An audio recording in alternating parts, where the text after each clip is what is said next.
forms by removing or putting on their seal skin. They feature prominently in the oral traditions and mythology of various cultures, especially those of Celtic and Norse origin. Selkies are mainly associated with the northern Isles of Scotland.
never believe I've seen the Selkies unless I show them this," he said, and he leaned over and picked up the skin and slung it over his shoulder. "I could make a pretty penny if I sell this," he said. Just as he spoke, he heard footsteps close behind him, and he quickly turned to look. There was an exquisitely beautiful young woman, but she was weeping so hard it nearly caused the fisherman's heart to break. "Beautiful lady," he said, "why do you cry?" She sniffed and looked into his eyes.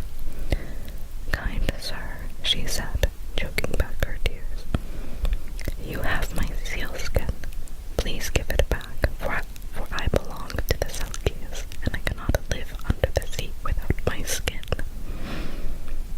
The fisherman could not stop staring. You see, he had fallen in love at first sight, and because he was a young man and terribly headstrong, he thought he must keep her with him.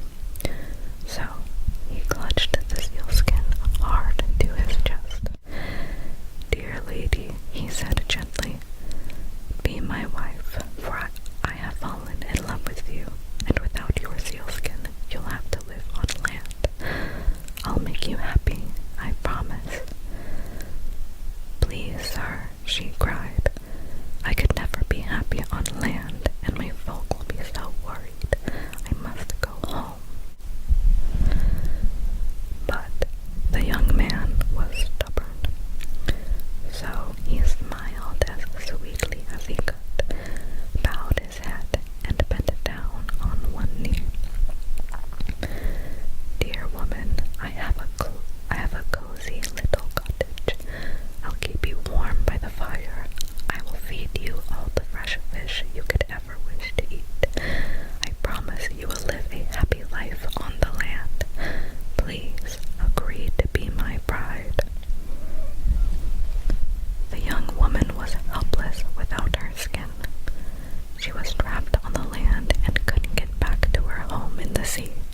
So she took his hand and he led her home. Surely she would manage to get her skin back from him soon, she thought.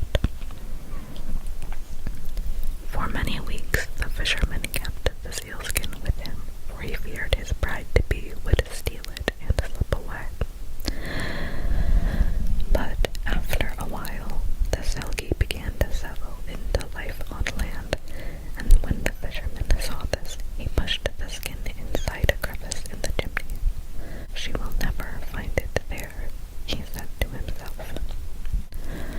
Another month went by, and they got married. They were very happy, and the fisherman was kind and generous.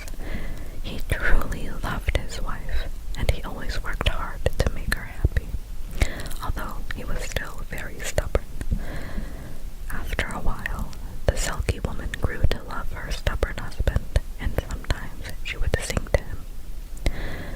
Those nights he thought he was the happiest man in the world.